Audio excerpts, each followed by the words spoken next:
When people think Grand Canyon, lush and oasis aren't words that would jump out.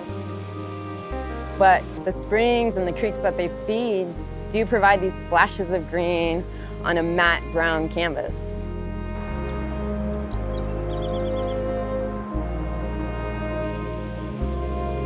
When you're at a spring, all your senses are awake. You smell different, you feel different. The touch of the cold water against the hot desert sun, you're alive. They're innocent in that they're not taking anything away, just providing this environment for life to strive in. They're givers of life. That's a beautiful energy. Every spring I've gone to, small or big, provides happiness in a way.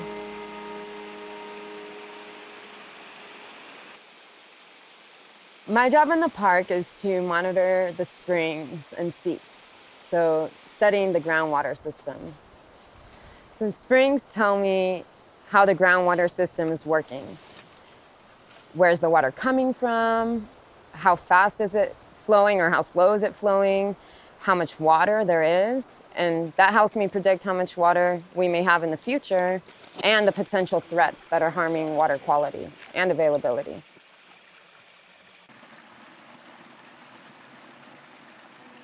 Springs here in the arid West are places where groundwater reaches the surface, and they serve as incredible theaters for life, for human society, for cultures over time, important as economic resources in the environment, and places where we encounter unique and rare species.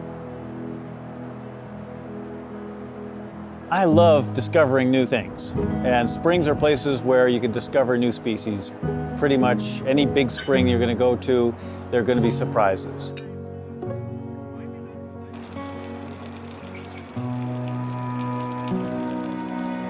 On this river trip, we have the privilege of traveling with the National Park Service, floating through Grand Canyon, trying to identify where springs show up on the walls of the canyon. In the first 60 miles here, we've got more than 24 springs that are new to the park's list. Some features that we have seen for a while but not documented, other springs that we had no idea were here.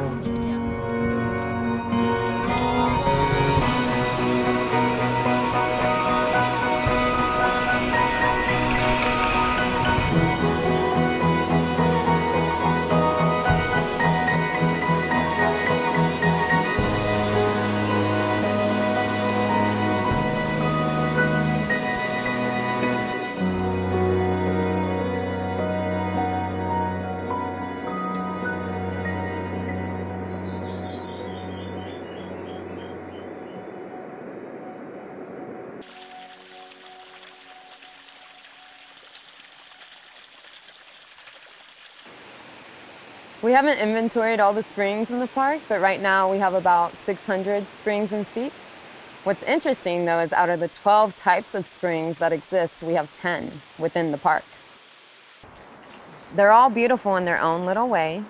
A dripping spring will provide just as much biodiversity, or even more sometimes, as a huge cascading spring. We depend on one of these springs for our drinking water on the South Rim, the Inner Canyon, and the North Rim. And that's Roaring Springs, which is located on the North Rim. This is our 4th largest spring.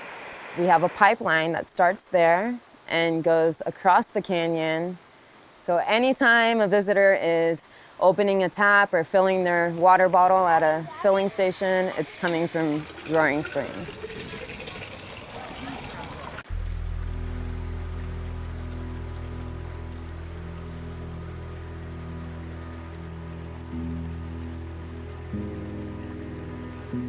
I'm here in Grand Canyon to study what I call the lower world waters. That is, waters that have traveled deep into the earth and come back to the surface here in the depths of the canyon, bringing with them the record of their journeys in the form of chemicals and gases that they bring to the surface.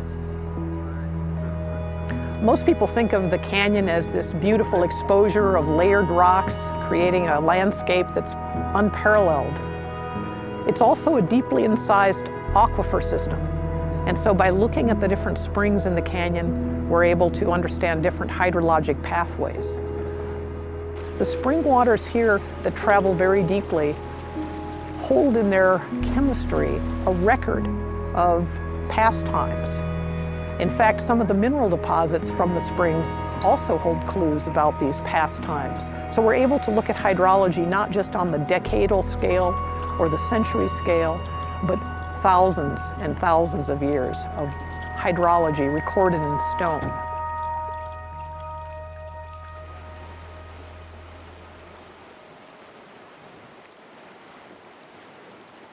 When I approach a spring as a scientist, my science side says powers of observation are really important, especially on the first approach. Tracks, scat, hair, feathers, remains of past visitors to the springs, the array of microhabitats around the springs. All those are important to how that ecosystem functions.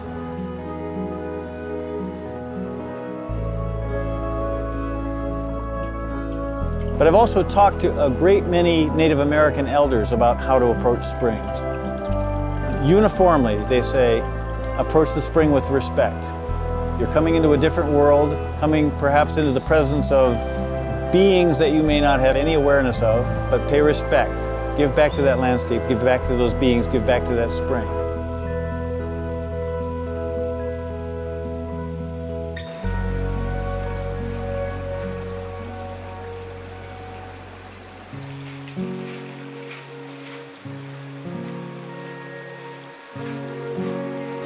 Understanding water availability and water quality is essential in understanding our most precious resource, water.